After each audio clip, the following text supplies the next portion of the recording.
मैं गायत्री भट्ट कवित्त कलाइडोस्कोप में आपका स्वागत करती हूँ। दीपावली की सबको शुभकामनाएं। पहले के एपिसोड में हमने गुरु नीलिमा जी आध्य से पंडिता रोहिणी भाटे जी के विचारधाराएं सुनी, उनके कुछ वीडियो देखे। आज के एपिसोड में हम विविध भाषाओं के कवित्त जानेंगे जो रोहिणी जी ने खुद लिखे हुए हैं और कुछ पारंपरिक हैं। तो आइए मिलते हैं गुरु नीलिमा जी आध्य जी से। पहले आपने बात की पखवाज के बहुत सारे वादकों ने कवित्त की रचनाएं की है या स्तुतिपरन जिसको हम बोलते हैं।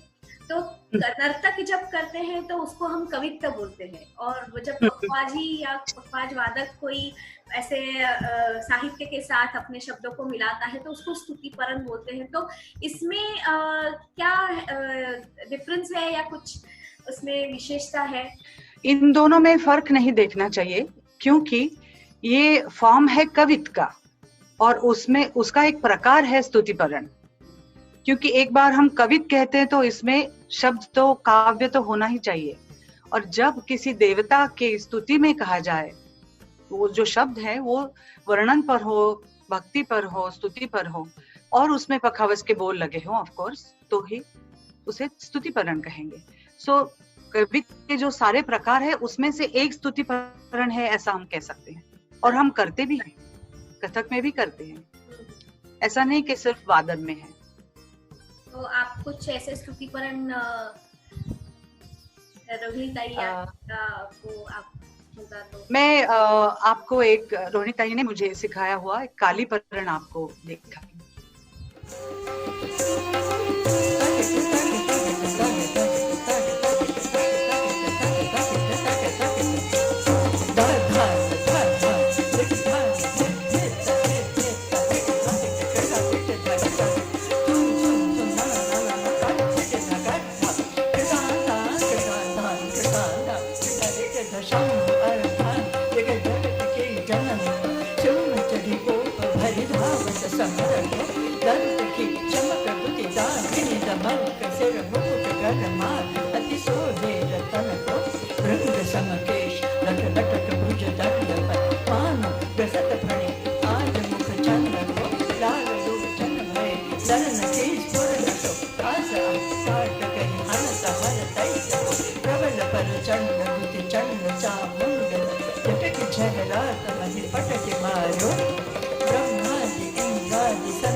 जैसे कि अभी हमने स्तुतिपरन रोहिणी ताई से निबद्ध जो स्तुतिपरन देखा, तो कथक की मुख्य भाषा तो ब्रिज रही है या हिंदी से जो जुड़ी भाषा है वो है। तो कवित्त की भी ऐसी कोई भाषाएं हैं, वो भी कई भाषाओं में निबद्ध है, ऐसे कुछ कविता आप जानती हैं तो जरूर हमारे साथ साझा कीजिए। जरूर। कवित्त ऑफ कोर्स हिंदी और ब्रज भाषा में मेनली बने हैं। हिंदी भाषा के अन्य डायलेक्ट्स में भी बने हैं, और संस्कृत तो मदर लैंग्वेज है तो संस्कृत में भी बने हैं। और जैसे कि रोहिणी जी एक कथक रचनाकार रही हैं, तो उनका अगर मराठी भाषा पर प्रभुत्व है तो वो कथक के लिए मराठी में भी कवित्त कर सकती हैं। कवित्त की डेफिनेशन तो है कि एक लयबद्ध तालबद्ध कविता हो। रोहिणी जी ने इन 4 भाषाओं में कवित्त रचे हैं, संस्कृत, हिंदी, ब्रज और मराठी।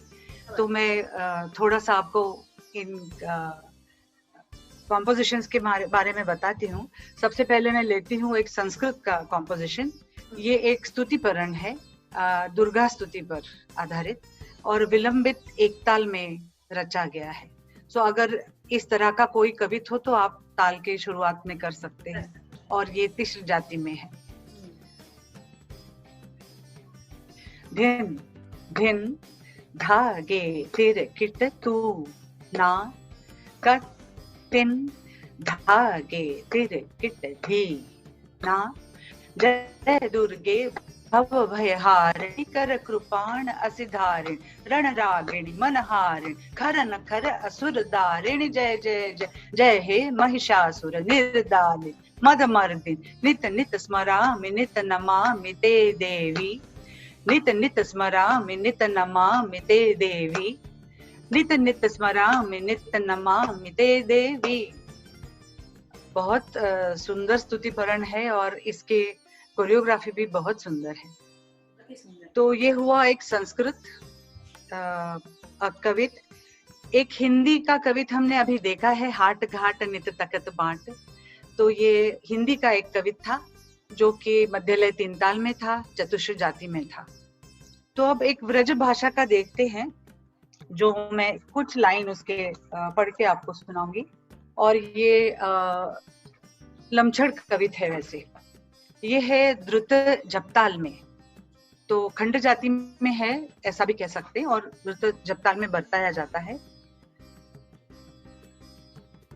धीना धी धीना तीना धी धीना धीना तीना धी धीन अति चतुर अति निठुर मग रोके है नट नागर अति गहन ब्रज कानन डर लागे है मन सिर गागर टेढ़ी डगर ले लकुटी ठाड़े लंगर आगे देखू पाछे देखू कैसे पलट जाऊं मैं घर। तो ये, और इसमें बहुत सारे स्टैंजास हैं, लेकिन ये सारा एक प्रसंग डिस्क्राइब करता है। छेड़छाड़ की है, जगह जमुना तट की है, और बहुत सुंदर वर्णन है। लेकिन इसका चलना कितना अलग है आप देखिए। एक तो व्रज लैंग्वेज है और खंड जाति है। मैंने ये लैंग्वेजेस में अलग अलग जो दिखा रहे हैं, हम बता रहे हैं कवित, उसमें अलग अलग जातियां भी ले ली है पर्पसली, कि आप ये भी देख सके कि अलग अलग जातियों में कवित कैसे बनते हैं। तो अब है एक मराठी कवित, और इसकी विशेषता मैं आपको बताती हूँ। ये है ताल त्रिवेणी में निबद्ध। ताल त्रिवेणी गुरु रोहिणी जी ने एक तालमाला के स्वरूप में बनाई थी, जो एक श्रृंखला है 3 तालों की। 3 ताल, झपताल और रूपक। 16, 10 और 7 मात्राएं लेके 33 मात्रा का ताल है, और इसमें जो भी रचना बनेगी वो 33 मात्रा के ताल में बनेगी। ताल जो बजेगा तो वो इस क्रम में हर आवर्तन रहेगा, 3 ताल, झपताल, रूपक। और ये जो कवित है, ये इस तरह से रचा गया है कि ये जो ताल बदलते रहता है, आपको पता भी नहीं चलेगा कि ये डिजाइन उसने कब ले लिया और किस तरह से। एकदम नेचुरल लगता है कि ये कविता जो सुनाई दे रही है, कवित जो सुनाई दे रहा है, वो एकदम प्राकृतिक ढंग से बना हुआ लगता है। और इसमें वही है कि गोपी सखी से कह रही है कि बताओ सखी मैं क्या करूं, मैं कैसे घर जाऊं। ऐसा होता है कि ये कहीं भी आके मुझे छेड़ता है, और मैं अगर जाने लगूं तो ये जो वन है वो इतना घना है कि पता नहीं इसने क्या सोच के रखा है पहले से, तो कैसे जाऊंगी मैं। और फिर देखती हूँ तो ये एक कदम के तले त्रिभंगी ठाट रचकर खड़ा हो गया है कि मैं उस पर से नजर भी नहीं हटा सकती। तो फिर मैं कैसे घर जाऊं, मैं नहीं जा सकती। तो ये जो जैसे कहो कि ये घड़ी मेरे जीवन सफल होने की हो, ऐसे मुझे लगता है उसकी तरफ देखते हुए। तो फिर ऐसे वक्त पे वो मुझे रुला ही देता है। तो मैंने ये भावार्थ बताया, और क्योंकि जो मराठी शायद नहीं समझेंगे उनके लिए, तो मैं ये पढ़ के बताती हूँ।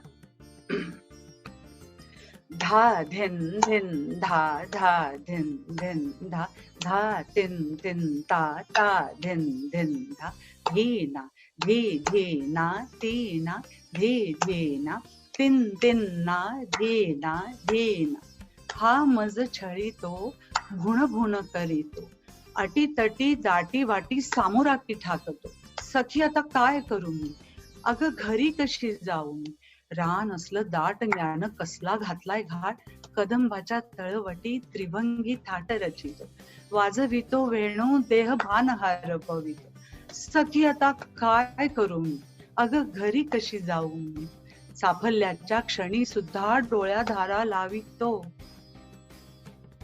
उनके ऐसे कवित करना इतना सच में मुश्किल तो होता है, लेकिन इतना भावभीना है कि मैं बता नहीं सकती। इतने से कवित्व में इतना प्रोजेक्शन होता है इस भाव का कि वो किस तरह से तकरार भी कर रही है और पूरी तरह से समर्पित भी है। सच में, मतलब ये मैं सब सुन रही थी तो सामने दिख रहा था कि कैसे उसकी अवस्था है, मनोवस्था के बारे में ज्यादा इसमें, और जो आपने पढ़न किया है उसमें भी उसमें उसके भाव है, और फिर भी वो ताल निबद्ध है। तो उसकी जो मतलब लगता ही नहीं है कि वो ताल में हमारे कवित्व जैसे बन रहा है, वो तो हम जैसे कविता पढ़ रहे हैं वैसा लगा। तो ये जो उसकी सुंदरता है वो शायद बेबी ही कर सकती है, और ऐसी सुंदर सुंदर रचनाएं जो कथक साहित्य में उन्होंने दी है वो सच में हमारी सब साहित्य का एक मोल और ऊंचा कर रही है।